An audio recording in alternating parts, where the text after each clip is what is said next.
Catus Maximus here. This time with another quick video. I had already purchased the 2-pack, 3/8 and 1/4 inch of these Tekton Stubby Ratchets, and so they're 90 tooth and sealed head. But they also had quick release, and I just bought the 1/4 inch when I should have bought the 2-piece set. Anyway, this little ratchet is excessively packaged. They've got foam inside the box, wrapped in a big old chota paper, in a plastic bag. There's their little thing because they're using hippie foam, so that's starch foam in there that can melt down with by running it in water. Although you don't really want to do that in the sink because, of course, the starch can end up clogging up stuff. So this should be the exact same ratchet, simply quick release, and it appears to be so. As far as the model number, there. Oh, I see. This is a SRH 01. This is SRH 11, so they're nearly identical. Built the same way. So this one had a pretty tight anvil, and I was going to appreciate that, although they don't have a stop in the switch. This one, anvil is not quite as tight, but it's actually still more than decent. Still pretty good. 90 tooth. So what I didn't like about the switch, and it's my one, Tekton, a lot of people have commented they have a pretty decent warranty. A couple people criticize Tekton's warranty just because they say it's a guarantee, not a lifetime warranty. Same difference. It's a consumer contract, always guaranteed. And their warranty is certainly a heck of a lot better than Titan Tools. I'm going to have a little video about Titan Tools warranty coming up here.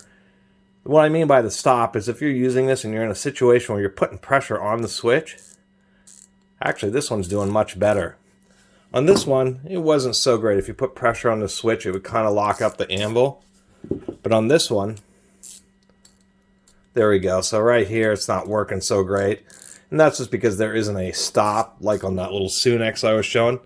But let's go ahead and pop this open just so I can show you the mechanism. As far as the quick release, let's see. It's good. It's not so great quick releases. If you press on the ball, it will suck in on the button. And that shows a geometry issue. This one's not too bad. As far as this button,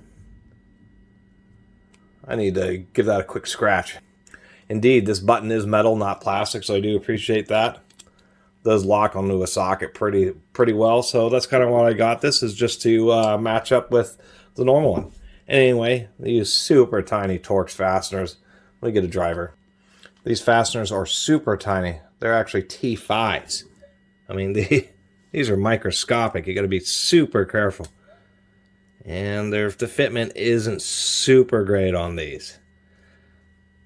And it could be the bits. When you're working with these tiny star bits, the tiny Torx, the machining has to essentially be perfect with both the screw and the driver. Otherwise, they get dangerously loose. That's the easiest way of putting it. Let's get that bottom plate out of there. Pretty thick. They do oil it. There is some oil in there, amazingly enough. And they do use a shim washer to make it run a little bit more smoothly and to take up some of that slack so it doesn't have quite as much play. Otherwise, it uses the standard floating pawl design that's basically universal in so many ratchets. Nice little feature, though, I'm noticing on this. I may not have pointed out on the previous Tekton. You can see these two raised bumps on the pawl. What that does is that just reduces the surface area that's contacting both the inside and the bottom plate of the ratchet, the surfaces, just so that this little pawl can snap back just a little bit more reliably. So you can see here where the reverse switch does not have a stop. And what I mean is there isn't like some type of secondary mechanism, or like in the Sunex they had shaped the bottom a little differently so there was a pin where it would stop. That physically halted the amount of rotation. So what ends up happening is if you're in a tight area, you can end up putting pressure on the switch, and that ends up binding the little plunger and can cause you a few issues. But overall, it's not too bad, especially for how cheap this was. This thing was like $10. So overall, not a bad little ratchet. So overall, that was my little review of the Tekton 90 tooth quick release stubby 1/4 inch drive ratchet. Nice little pair to go along with the sealed head, and I like it when manufacturers actually make both. It's not entirely common just because, I guess it is and it isn't. It depends on the company. But a lot of times, if they're going to make one ratchet, it's usually just going to be the quick release. So it's kind of nice to be able to have the sealed head.